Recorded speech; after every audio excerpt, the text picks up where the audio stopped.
गुरुर्ब्रह्मा गुरुर्विष्णु गुरुर्देवो महेश्वर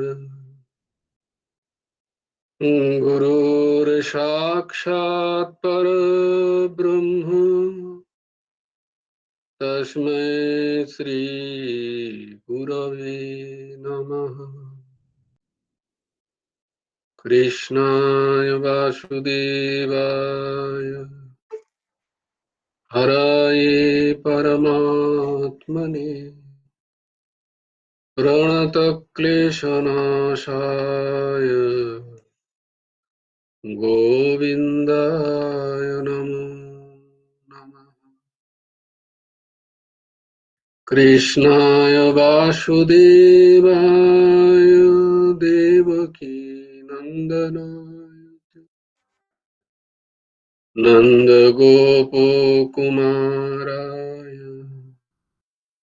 गोविन्दाय नमो नमः। वसुदेवं सुतं देवम् अंशचाणूरमर्दनम् देवकी परमानन्दम् कृष्णं वन्दे जगद्गुरुम्। নবকুমার চতুষ্পাঠীর আরেকটা অধ্যায়ে তোমাদের স্বাগত। আমরা যে শ্লোকগুলো করছিলাম সেগুলো আজকে সুপর্ণাদি করবে।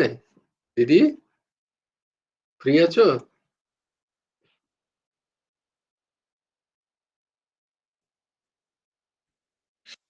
দাও। হ্যাঁ, কন্যাকুসুম বল।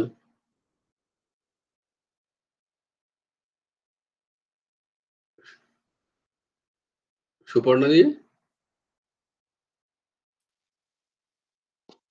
হ্যাঁ, বলবো? হ্যাঁ বলো বলো। হ্যাঁ, জয় গুরু রাধে শ্যাম। ধৃতরাষ্ট্র উবাচ ধর্মক্ষেত্রে কুরুক্ষেত্রে সমবেতা যুযুৎসব মামকা পাণ্ডবৈশ্চ কিং কর্তব্য সঞ্জয় যত্র যোগেশ্বর কৃষ্ণ যত্র পার্থ ধনুর্ধর তত্র শ্রী বিজয় ভূতির্ধুবা নীতির্মতির্মম যদা যদা হি ধর্মস্য গ্লানি ভবতি ভারত অভ্যুত্থানম অধর্মস্য তদাত্মানম সৃজাম্যহম পরিত্রাণায় সাধূনাং বিনাশায় চ দুষ্কৃতাম ধর্ম সংস্থাপনার্থায় সম্ভাবামি যুগে যুগে কর্মণ্যেবাধিকারস্তে মা ফলেষু কদাচন মা কর্মফলহেতুর্ভূমা তে সঙ্গস্ত কর্মণি যোগস্থ কুরু কর্মাণি সঙ্গং ত্যক্ত ধনঞ্জয় সিদ্ধ সিদ্ধ সমভূতা সামন্তযোগ উচ্যতে বিহায় কামান্য সর্বং পুমাং সরতি নিঃস্পৃহ নির্মম নিরহংকার স শান্তিমধিগচ্ছতি তমেব শরণং গচ্ছ সর্বভাবেন ভারত তৎপ্রসাদাৎ পরাং শান্তিং স্থানং প্রাপ্য শশী শাশ্বতম তদ্বিদ্ধি প্রণিপাতেন পরিপ্রেষ্ণেন সেবয়া উপদেক্ষান্তি তে জ্ঞানং জ্ঞানিনস্তদর্শিনঃ শ্রদ্ধাবান লভতে জ্ঞানং তৎপরসং যতেন্দ্রিয় জ্ঞানং লব্ধা পরং শান্তিরমচিরনাধিগচ্ছতি কার্পণ্য দোষোপহত স্বভাব উচ্চামি তং ধর্ম সংমুরচ্যতঃ যচ্চয়ং সন্নিশ্চিতং ব্রহি তন্মে শিষ্যস্তেহং সাধিমাং তং প্রপন্নম সর্বধর্মান্ন পরিত্যাজ্য মামেকং শরণং ব্রজ অহং তাং সর্বপাপেভ্যো মোক্ষয়িষ্যামি মা শুচো চঞ্চলং হি মন কৃষ্ণ প্রমাতি বলবদ্গিরম তস্যাহং নিগ্রহং মন্যে বায়োরিব সুদুষ্করম ভগবান উবাচ অসংশয়ং মহাবাহো মন দুর্নিগ্রহং চলং অভ্যাসেন তু কৌন্তেয় বৈরাগ্যেন চ গৃহ্যতে পত্রং পুষ্পং ফলং তয়ং যো মে ভক্তা প্রযচ্ছতি তদহং ভক্তিপরিতমস্মামি প্রযত্মনঃ যৎকরোষি যদস্মাসি যজুহসি দদাসি যত্তপস্যসি কৌন্তেয় তৎপুরুষমদ্বদর্পণ জয় গুরু রাধে শ্যাম। ভুল হলে না না একটু কোনো সংশোধন না করে না দিও। কোনো ক্ষমার জায়গায় কোনো ঠিক আছে, একদম ঠিক, একদম ঠিক। এই চেষ্টাটা তো চাই। শেষের গুলো একটু গন্ডগোল হয়ে কোনো গেছে। চিন্তা নেই, কোনো চিন্তা নেই। আমরা বারবার বলছি না যে আমরা আমরা পণ্ডিত মশাই থরি যে আমরা টোল থেকে পড়ে এসেছি একদম প্রপার উচ্চারণ করে। এই এই যে তুমি সাহসটা দেখালে, এইটা চাই, এইটা চাই। হোক, ভুল হবে, এটাই স্বাভাবিক। কিন্তু প্রত্যেকে প্লিজ চেষ্টা করো পড়ার, প্রত্যেকে চেষ্টা করো। দেখো, এটা তো আমি মানে না জেনেই আমি এমনিতেই বলতাম, কোথা থেকে হয়তো আগে জানা। দেখো যে এই যে সেদিন আমি একটা ভিডিও পাঠিয়েছি, বোধহয় কাল না পরশুই বোধহয় পাঠালাম, ইউটিউবের। ওই ডক্টর আদাতিয়া, উনি একজন নিউরোসার্জন, প্র্যাকটিস করেন দুবাইয়ে। ইন্ডিয়া থেকে ইয়ে করেছেন, মেডিকেল করে দুবাই প্র্যাকটিস গতকাল হচ্ছে। গতকাল। হ্যাঁ, তো ওখানে দেখো উনি বলছেন কিরকম যে বাচ্চাদের যদি সংস্কৃত শ্লোক যদি তারা উচ্চারণ করে, হ্যাঁ, তাহলে তাদের প্রপার একদম মেডিকেল টার্মস দিয়ে বলছেন যে কোন জায়গাটা ব্রেনের অ্যাক্টিভ হয়, অ্যাক্টিভ হলে কতটা লাভ হয়, একদম প্রপার যে জিনিসগুলো। কারণ এরা এগুলো হচ্ছে রিসার্চ করা বিষয়, এগুলো কোনো এমনি কোনো মাহাত্ম্য বলার জন্য নয়, এগুলো প্রপার একটা রিসার্চ হয়েছে। দেখো এখানে বলছেন যে ওই একটা পেপার বেরিয়েছে যেটা রিসার্চ হয়েছে, যে যারা সংস্কৃত শ্লোক উচ্চারণ করেন তাদের ব্রেনের ওই ওই যে দিকগুলো, কর্টেক্স, হাইপো, এগুলো ঊর্ধ্বসীমা বলতে পারবে ভালো, তো ওইগুলো কতটা সক্রিয় থাকে। তো তাই জন্য আমাদের প্রত্যেকের চেষ্টা করা উচিত যে সংস্কৃত শ্লোক যেগুলো আমরা পড়ছি, বিশেষ করে যে গীতার শ্লোক আমরা পড়ছি, ওই জন্যই তো সুবিধা। আমরা যদি ঠিক ঠিক উচ্চারণ করার চেষ্টা করি প্রত্যেক দিন, একবারে কি হবে? না না, হবে না কোনোদিনই একবার।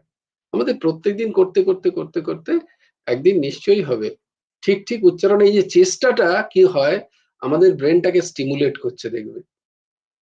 না হলে কি, আমাদের চেষ্টাই যদি আমরা না করি তাহলে আমাদের ব্রেনই লাগবে না, ব্রেনটা আস্তে আস্তে আস্তে আস্তে ডাম্প হয়ে যায়।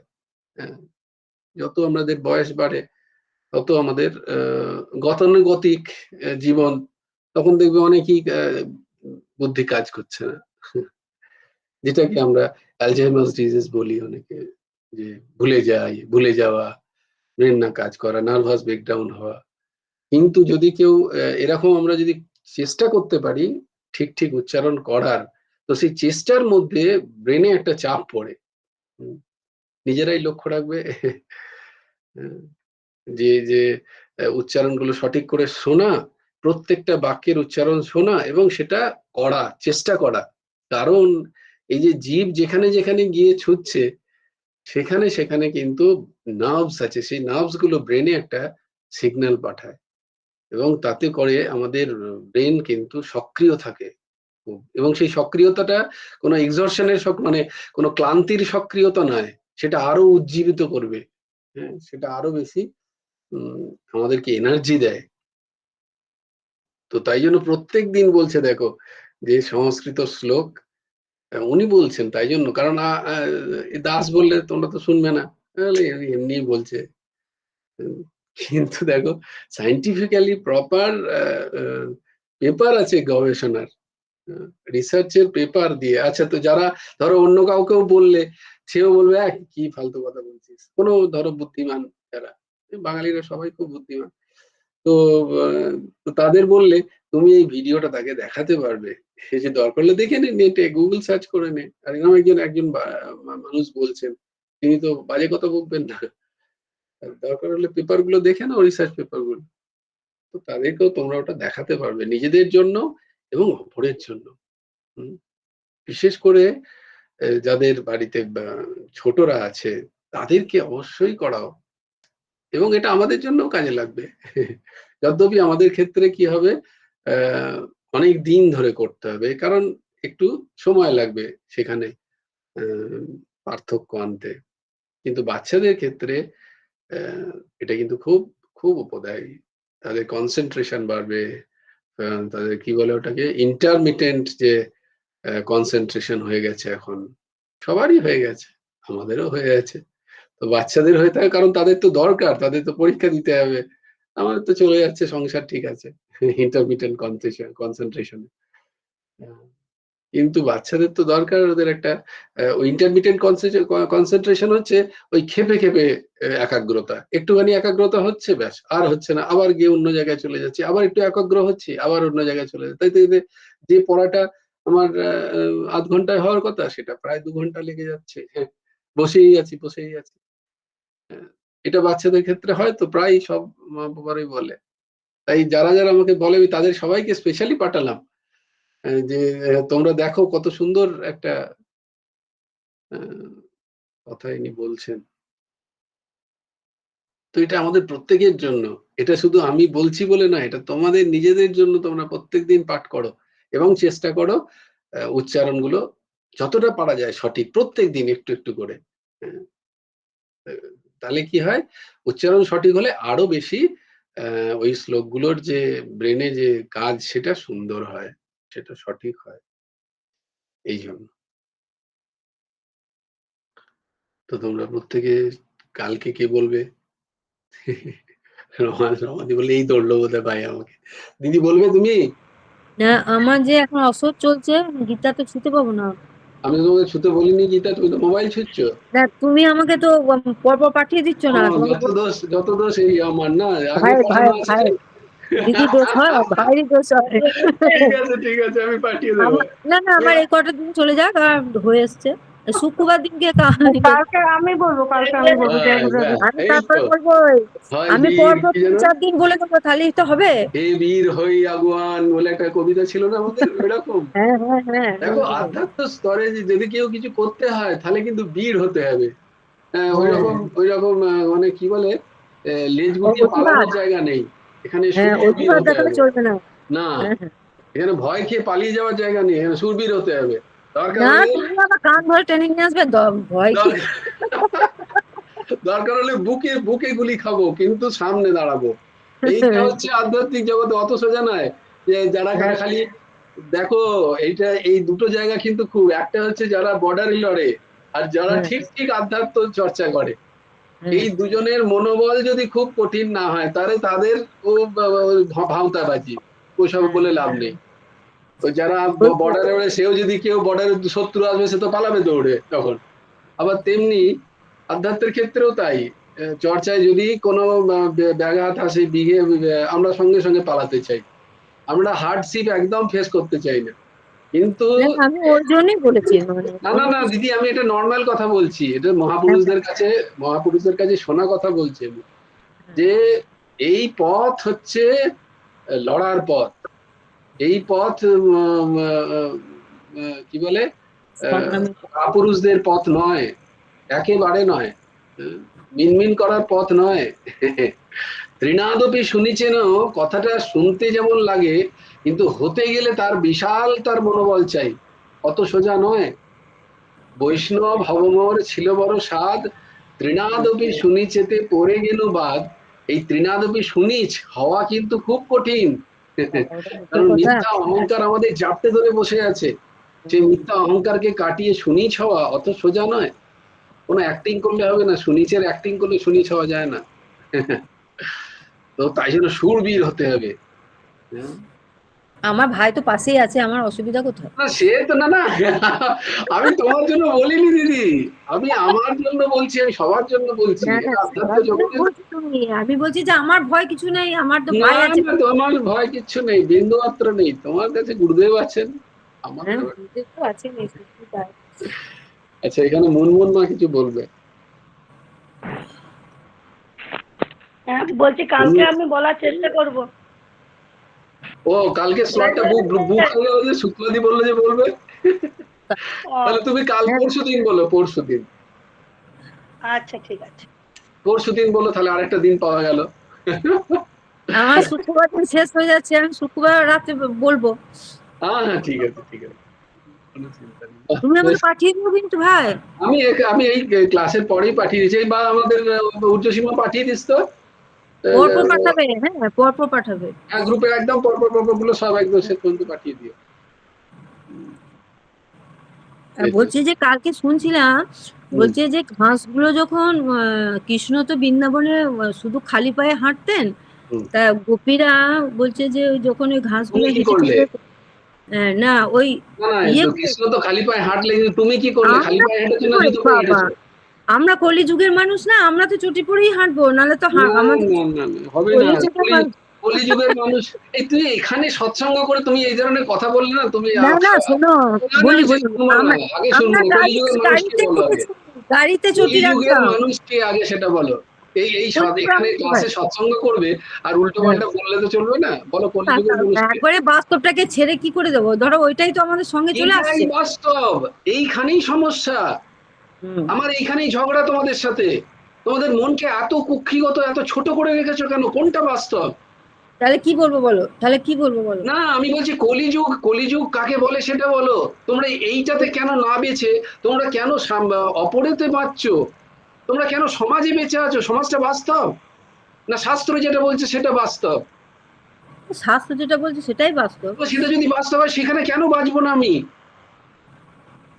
সমাজের যে অসংস্কৃতি, সমাজের যে অশাস্ত্রীয় ব্যবস্থা, সেটা বাস্তব? এ না তো অদ্ভুত ব্যাপার। আমি কাদেরকে নিয়ে চলবো? মনে হয় যে ওটা বাস্তব, তাহলে তোমাকে অনুসরণ কে করবে? না, আমি কি বলতে চাইছি সেটা না, শোনো। তুমি বলতে চাইছো কলিযুগের মানুষ হিসাবে আমি এইরাম ব্যবহার করবো। কলিযুগের মানুষের ব্যাখ্যা কি? আমরা ভাগবতে কলিযুগে, পড়েছি, বলো। কলিযুগে মানুষরা তো সধার্মিক, সব না, ভীরুতা, এই কাপুরুষতা। দেখো, এই জন্য হ্যাঁ বলো। শ্রবণ করতে হয়, তাই জন্য লিখতে হয়, হয়তো একজন হাত তুলছে বলবে। গুরুদেব লিখেছেন যে কারা কলিযুগের মানুষ। কলিযুগের যারা, মানুষের মধ্যে 5টা দোষ যদি না থাকে, সে কলিযুগে নেই। তোমার মধ্যে সেই দোষগুলো নেই। তুমি নিজেকে ভেবে রেখেছো আমি কলিযুগের মানুষ।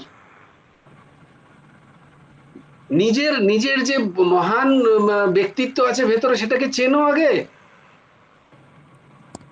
সেটাকে না ঠিক, চিনে সামান্য মানুষদের মতো সাথে নিজেকে মিলিয়ে ফেলছো। তুমি এত কাজ করো, তুমি সদ্গুরুর শিষ্য, শিষ্যা, কজনের ভাগ্যে জোটে? না সত্যি তাই। তাহলে তুমি পরম সুরবীর, আর নিজেকে তুমি ভাবছো আমি একজন সামান্য কি বলে ইঁদুর। তোমাদের তোমাদের তো ধারণ করা উচিত, তোমাদের তো মানে সিংহের তেজ বলা উচিত। আমি সদ্গুরুর শিষ্য, আমি করি 4টিখানি জিনিস। তার জন্য তুমি বলছো আমিও ইঁদুর, ওরাও ইঁদুর, আমিও ইঁদুর। সেই সিংহের শাবক ভেড়াদের তলে ঢুকে গেলে যেমন হয় বারবার, এই জায়গাটা তো আমি ঠোকা দেওয়ার চেষ্টা করছি যে তুমি ভেড়া নও, তুমি সিংহ। তুমি সেই চেঁচাবার চেঁচাও। যাকে তুমি যেটা বলতে চাইছিলে আগে সেটা বলো। হ্যাঁ, আমি বলো। ওইটা বলতে চাচ্ছিলাম যে ওই শুনছিলাম আর কি, যে ওই নরম ঘাসগুলোর ওপর কৃষ্ণ পা দিয়ে যেতেন তো, আর গোপীরা তখন কি করতো, ওইটা যখনই পেরিয়ে যেত তারপরে ওগুলোকে কেটে, যে ভেতরে নিচের গুলো যে শক্ত অংশ থাকতো হম। সেইগুলোকে ওরা কেটে দিত যাতে গোবিন্দের চরণে না লাগে। আহ আহ আমার খুব ভালো লাগছিল আহ শুনতে। আমি দেখো, এখন সারাদিন ভাগবত শুনছি।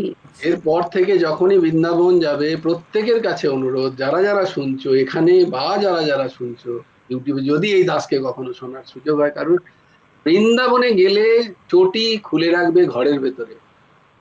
ট্রেন থেকে উঠলে যেখানে যাবে সেখান পর্যন্ত চটি পড়ে গেলে, যদ্যপি ট্রেন থেকে নেবেই চটি ভেতরে রেখে দেওয়া উচিত। আমরা গাড়িতেই রাখি। বৃন্দাবনে শপথ রমণম, কারণ সাক্ষাৎ আমার গুরু ভগবান ওখানে খালি পায়ে হাঁটতেন। তিনি ওই রেণুতে কতবার নিজে গড়াগড়ি খেয়েছেন, আর সেখানে আমি জুতো পরে হাঁটবো? সাক্ষাৎ ভগবান বলছেন শপথ রমণম। শপথ মানে হচ্ছে খালি পা। তিনি খালি পায়ে গেছেন। আমাদের যে শ্রীজি মহারাজ, তিনি যখন সালেমাবাদ থেকে আসতেন, যে আগের যে শ্রীজি মহারাজ, এখনকার শ্রীজি মহারাজও তাই করেন। তিনি কি করতেন, তিনি কিন্তু ওই বৃন্দাবনের ব্রজের বাইরেই, তিনি যখন গাড়ি থেকে নামতেন, আহ, তিনি গাড়ি থেকে নেমে যেতেন, গাড়ি করে যেতেন না ভেতরে, গাড়ি থেকে নেমে পদব্রজে যেতেন এবং খালি পায়ে প্রায় 3, 4, 5 কিলোমিটার। এইটা রাখতে হবে। পাঠকরা তো তাই বলছেন যে কেউ যেন বৃন্দাবনে চটি পরে যাবেন না, ইয়ে করবেন না। তাহলে তোমরা, তুমি কেন গেলে? না, আমি তো গাড়িতে চটি রেখে দিয়েছি, তারপরে হেঁটে হেঁটে। বাহ, খুব ভালো, খুব ভালো। আমি তো সেটাই বলছিলাম। আর হাঁটতেও হচ্ছিল, আর আমার তো পায়ের আঙুল ভেঙে হ্যাঁ, আছে, আরো যন্ত্রণা হচ্ছিল। জানি তো বটে।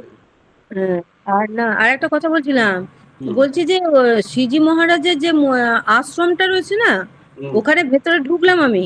নিয়ে হুম, ওখানে একটা দেওয়ালে লেখা ছিল, এটা মন্দির তীর চিহ্ন দিয়ে। নিয়ে হুম, আমি যাচ্ছি, হঠাৎ ওখানে যে নিরাপত্তা রক্ষীরা যারা থাকে, সিকিউরিটি গার্ড, তিনি বলছে কি ব্যাপার কি ব্যাপার, আমি বললাম, এটা তো ইয়ে মন্দির, শ্রীজি মন্দির। বলছে না, এখানটা শুধু আশ্রম, এখানে কোনো মন্দির নেই। নিয়ে আমার আর আচ্ছা, যাওয়াই হলো না, নিম্নগ্রাম যাওয়াই হলো না। ও,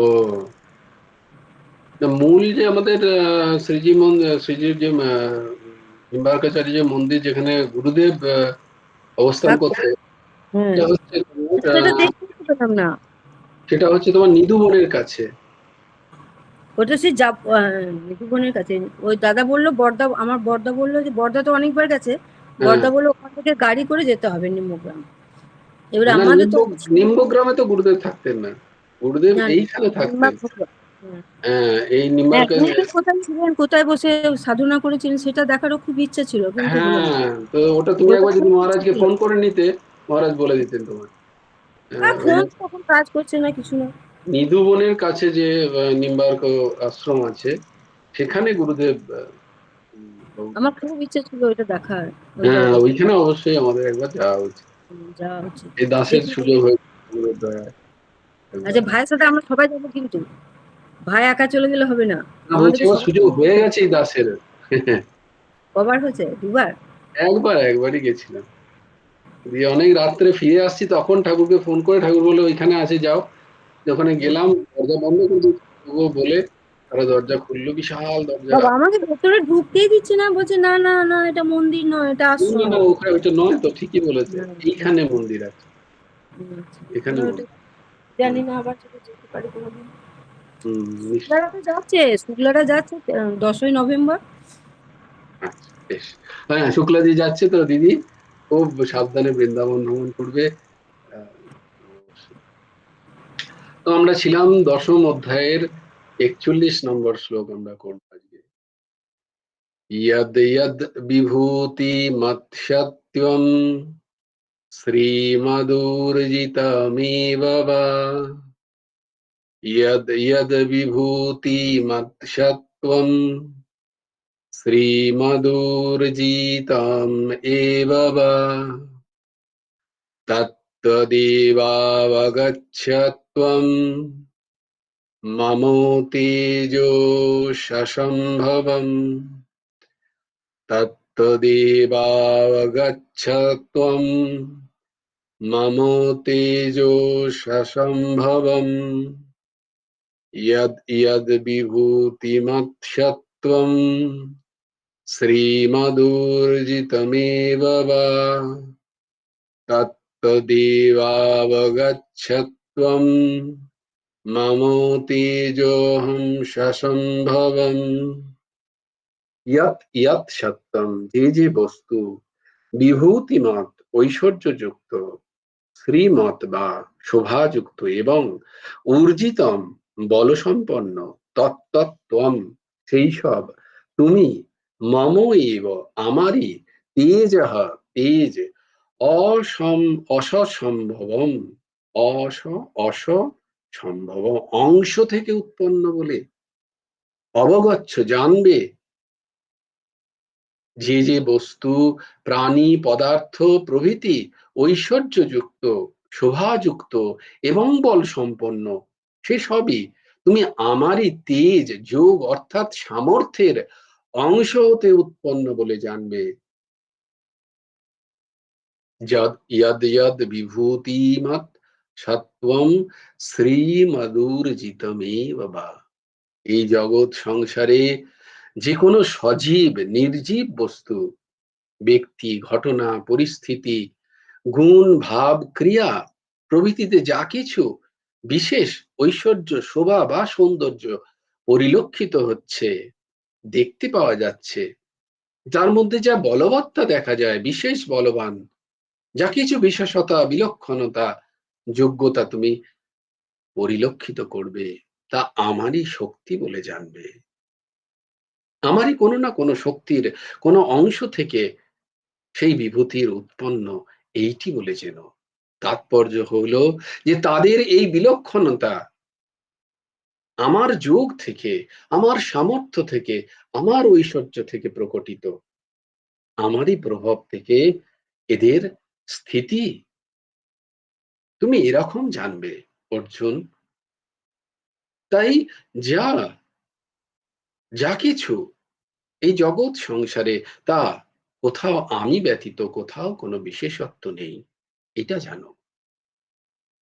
মানুষ যে যে বিষয়ে বৈশিষ্ট্য অনুভব করবে, সেই বিষয়ে ভগবানেরই বিশেষত্ব মনে করে তাঁরই চিন্তা করা উচিত। ভগবানেরই বিশেষত্ব মনে করে তার চিন্তা করা উচিত। এইটা হয়ে যাবে তাহলে আমাদের চলন্ত সৎসঙ্গ, নিরন্তর স্মরণ, নিরন্তর চিন্তন।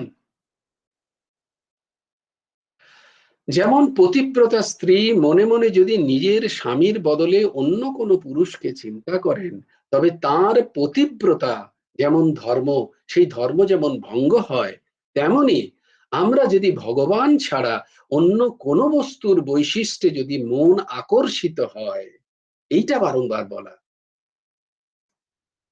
বস্তুতে যেন আকর্ষণ না হয়, কালে যেন আকর্ষণ না হয়, পরিস্থিতিতে যেন আকর্ষণ না হয়, আমাদের আমাদের যেন সেই সমস্ত বিষয়ে প্রচ্ছন্ন ভগবত্তাতে আমাদের যেন মন যায়, বুদ্ধি যায়।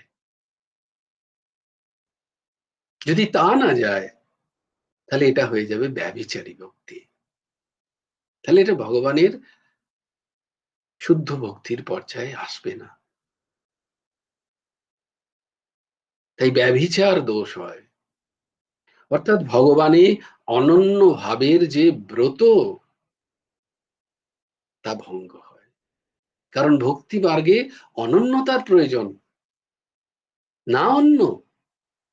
জ্ঞান মার্গে যেমন শ্রুতিরও জ্ঞানে অবস্থান করার প্রয়োজন, তেমনি ভক্তি মার্গেও অনন্যতার প্রয়োজন, এক স্থির।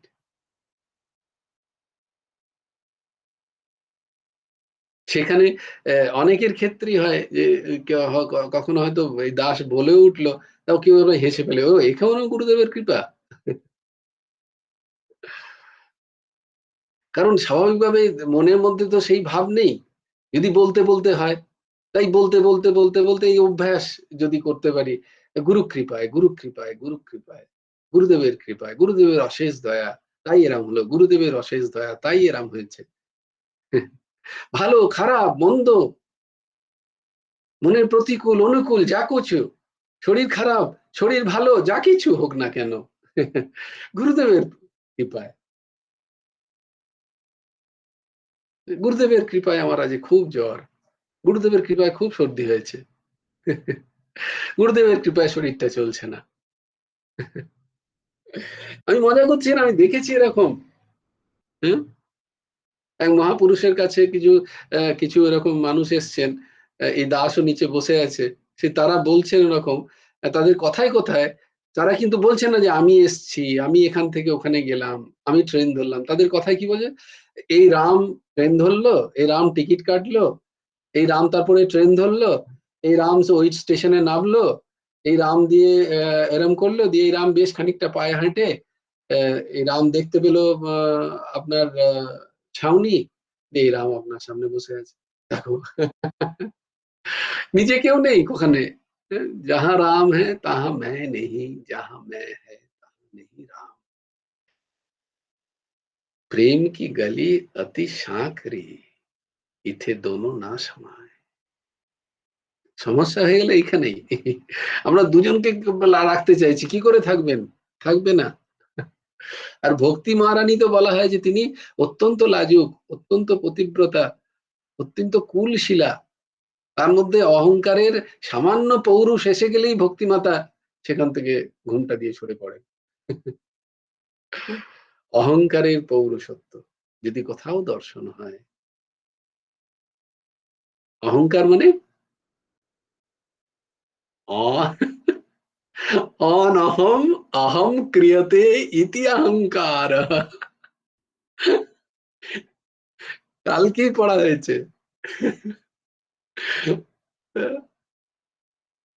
অনহম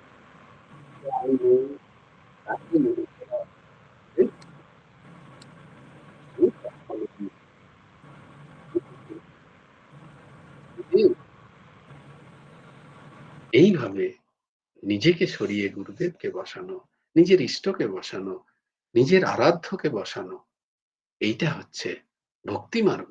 এটাই অনন্যতা। সে যে কেউ আরাধ্য হতে পারে তোমার। গুরুদেব হতে পারেন, তোমার ইষ্ট প্রভু হতে পারেন, যে কেউ হতে পারেন। এটাই হচ্ছে সাধনা ভক্তি মার্গে। তাই তাকে না ভেবে যদি অন্য কখনো আমি ভেবে নিজে আমার জন্য হয়েছে, হ্যাঁ, তাহলে অনন্যতায় ভঙ্গ হয়।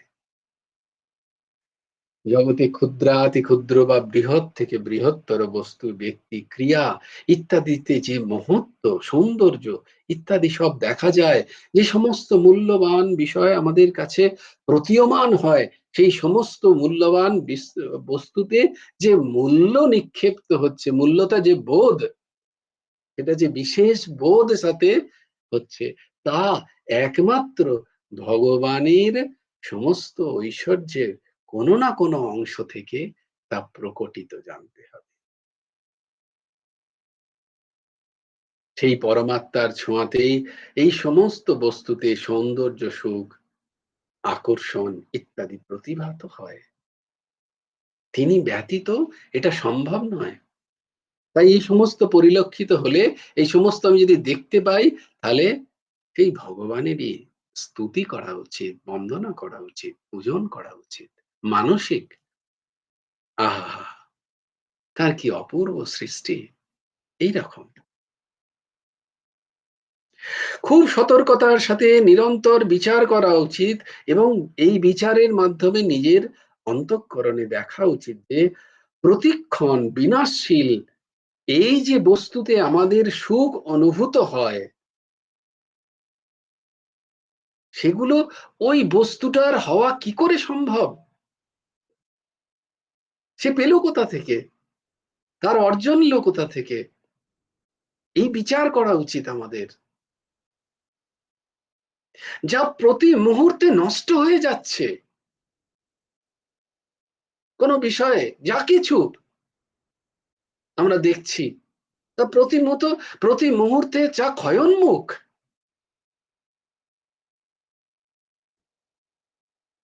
তাহলে তাতে যে মহত্ব, তাতে যে সৌন্দর্য দেখা যাচ্ছে, সেগুলো সেই ক্ষয়িষ্ণু বস্তুর কি করে হওয়া সম্ভব? এবং তা তাতে থাকবেও না একদিন। তাহলে গেল কোথায়? এলোই বা কোথা থেকে? গেলই বা কোথায়?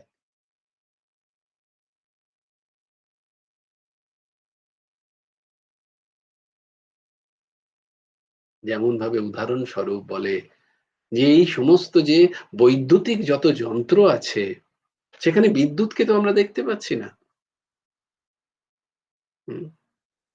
টিভি, রেডিও, কম্পিউটার যাই আমরা বলি কি, রেডিও বাজছে, টিভি আওয়াজটা বাড়িয়ে দে। তো কারেন্ট ছাড়া টিভির আওয়াজ বাড়িয়ে দেখাও তো দেখি। টিভি তো আওয়াজই করবে না, রেডিওর তো কোনো আওয়াজই নেই। তাহলে মূলত কে করছে? মূলত সেই বিদ্যুৎ। তা বিনা সব অচল। তাহলে তার যে মাহাত্ম্য আমরা দেখছি, সেই মাহাত্ম্যের প্রকাশ আসছে কোথায়? মূল শক্তি কোথা থেকে? বিদ্যুৎ থেকে। মূল স্রোত যে, যাকে দেখে আমার ভালো লাগছে, টিভির দেখে আমরা ঘন্টাও বসে আছি, কিন্তু আমরা বিদ্যুৎকে কেউ বলি থ্যাংকস, তোমার জন্য আজকে এত সুন্দর একটা সিরিয়াল দেখতে পেলাম। আচ্ছা, না পেলে কিন্তু আমাদেরকে আমরা গালাগালি করি, এই ঠিক এই সময় চলে যাওয়া কথা ছিল, তোর উচিত ছিল।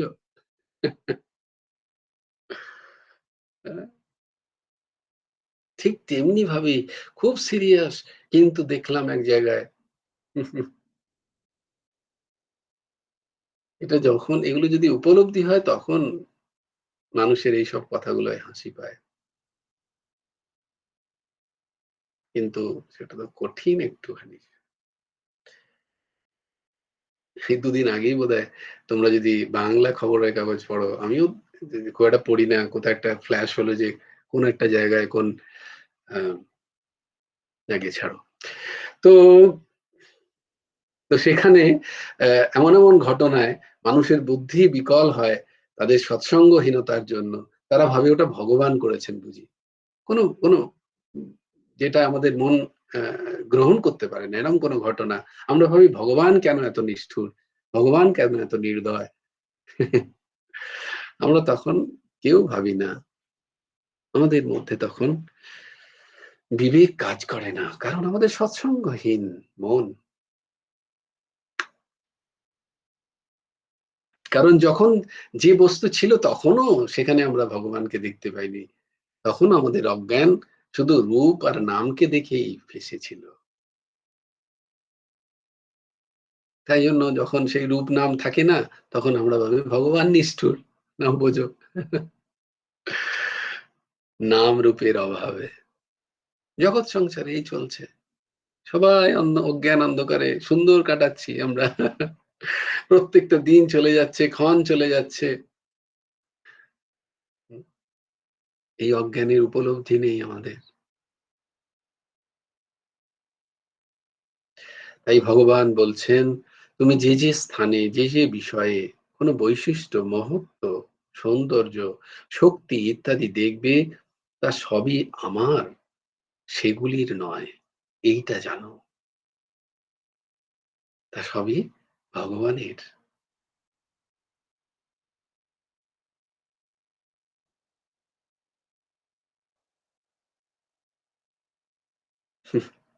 এখানে একটা সুন্দর উদাহরণ দিয়েছে, শোনো তোমরা। এটা সত্যি ঘটনা যদ্যপি বৃন্দাবনে। একবার এক পতিতা ওই গান গায় না রাস্তায়, গান গায় বিভিন্ন অঙ্গভঙ্গি করে, তেমনি একজন ওরকম গান গাইছিলেন। অনেকদিন আগের ঘটনা। তো এক সাধু মহাত্মা তিনি বেশ কিছু উম আশ্রমের পয়সা ভাগ নিয়ে আশ্রমের জন্য কিছু কিনতে যাচ্ছিলেন। তো সাধু তো সাধুই। তো তিনি দেখলেন কি হলো এখানে এত ভিড় কেন? ভিড় দেখতে গিয়ে তিনি দেখেন ঐরকম এক পতিতা বিভিন্ন রকম অঙ্গভঙ্গি করে সুন্দর, কিন্তু তার গানের গলা অপূর্ব। সুর মূর্ছনা তার খুবই সুন্দর। সাধু তো সাধু তাই দেখে, দেখে বলল, "দেখো ঠাকুর এর কি সুন্দর গলা দিয়েছেন। কি মধুর আওয়াজ।"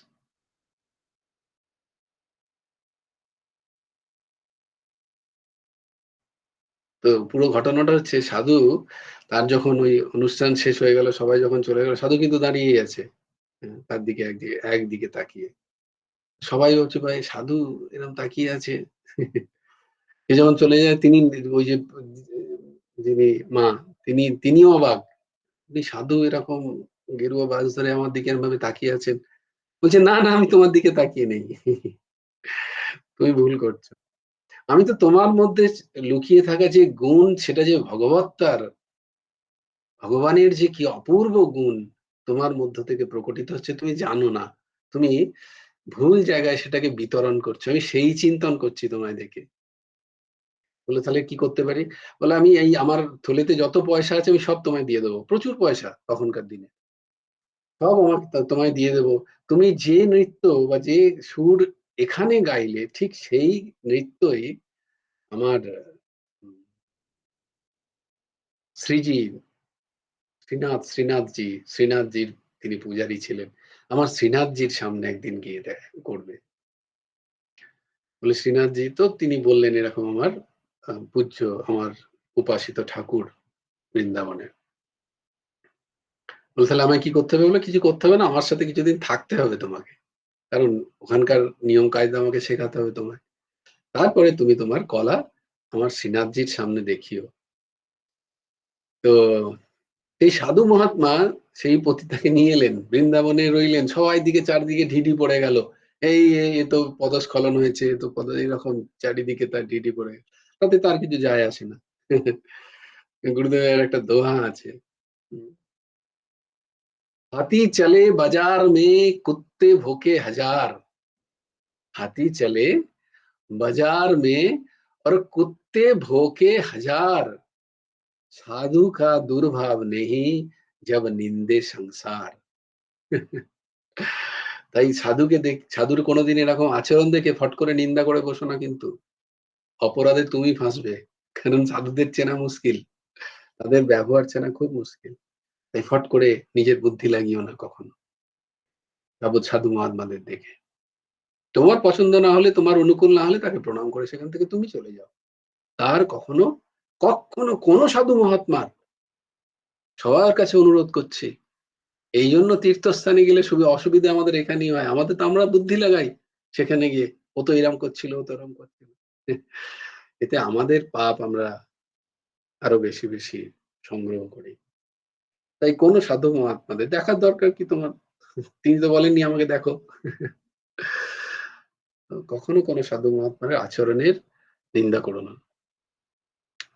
তো সেই পতিতাকে সাধু, সেই মহাত্মা অনেকদিন তার কাছে রেখে, অনেকদিন মানে 15-20 দিন তার কাছে রেখে তিনি একদিন সন্ধ্যেবেলা শ্রীনাথজির কাছে নিয়ে গিয়ে বললেন, শ্রীনাথজি, আহ তোমার জন্য আমি একটা সুন্দর উপহার এনেছি, তুমি একে গ্রহণ করো। কি অদ্ভুত ভাব দেখো। তো শ্রীনাথজিকে বলছে তোমার জন্য উপহার এনেছি, তুমি গ্রহণ করো। এর মধ্যে এত সুন্দর প্রতিভা তোমার কারণ ছাড়া সম্ভব নয়। তাই আজকে তোমার শ্রীচরণে এই উপহারকে আমি ভেট চড়াতে এসেছি। তো সেই পত্নীটাকে বললেন, মা তুমি এবার এখানে তোমার সেই নৃত্য প্রদর্শন করো। সেই নৃত্য প্রদর্শন করতে করতে দেখো গায়ে কাঁটা দিচ্ছে এই দাসের, সত্যি ঘটনা। সেই নৃত্য প্রদর্শন করতে করতে সেই মা হঠাৎ করে চোখ পড়েছে শ্রীনাথজির চোখের দিকে, একদম অন্তিম পর্যায়ে দেখছি সাক্ষাৎ শ্রীনাথ ভগবান সেখানে দাঁড়িয়ে। সেই দেখে তার মাথা খারাপ হয়ে গেছে, সঙ্গে সঙ্গে সেখানে সেই মা পড়ে যান এবং ওইখানেই তার শরীর ছেড়ে যায়। এটা হচ্ছে সত্যি কথা, মানে সত্যি একটা ঘটনা বৃন্দাবনে। তো দেখো, এই হচ্ছে দৃষ্টি। অন্যরা কি দেখছিলেন আর সাধু কি দেখছেন, এইটা হচ্ছে দৃষ্টি। হ্যাঁ, যেমন দৃষ্টি তেমন সৃষ্টি। এই দৃষ্টিটাকে আমাদের পাল্টাতে হবে। এই দৃষ্টিটা কিভাবে পাল্টাবে? না এইভাবে, এই সৎসঙ্গের মাধ্যমে, হরিকথা শ্রবণের মাধ্যমে, হরিদাসের কথা শ্রবণের মাধ্যমে এই দৃষ্টি পাল্টায় আমাদের আস্তে আস্তে। তখন সৃষ্টিটা অন্যরকম লাগে।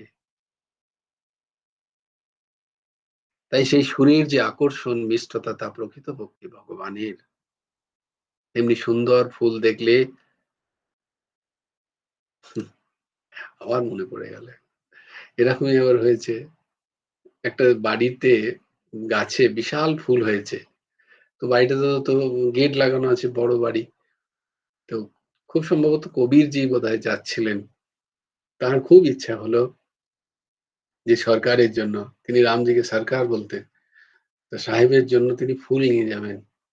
তো কি করে নেবেন? বাড়িতে আবার লেখাই আছে কুকুর হইতে সাবধান, মহা মুশকিল। তো কবিরজি ওইখানে দাঁড়িয়ে দাঁড়িয়ে ফুলের দিকে তাকিয়ে আছেন। তো কেউ একজন কবিরজিকে চেনেন, তো তিনি বলছিলেন যে, আরে আপনি এখানে দাঁড়িয়ে কি করছেন ওইদিকে তাকিয়ে? ফুল এখানে ঢুকবেন না, এখানে কুকুর আছে বা খুব বড় লোকের বাড়ি, আপনাকে বলে, না না আমার তো ঢোকার প্রয়োজন নেই। বলে, তাহলে আপনি ওইদিকে তাকিয়ে আছেন কেন? বলে, আমি যত গাছের ফুল আছে সব একটা একটা করে ঠাকুরের চরণে অর্পণ করছি। এই অপূর্ব সুন্দর ফুল মানসিক অর্পণ করছেন ওইখানেই দাঁড়িয়ে দাঁড়িয়ে।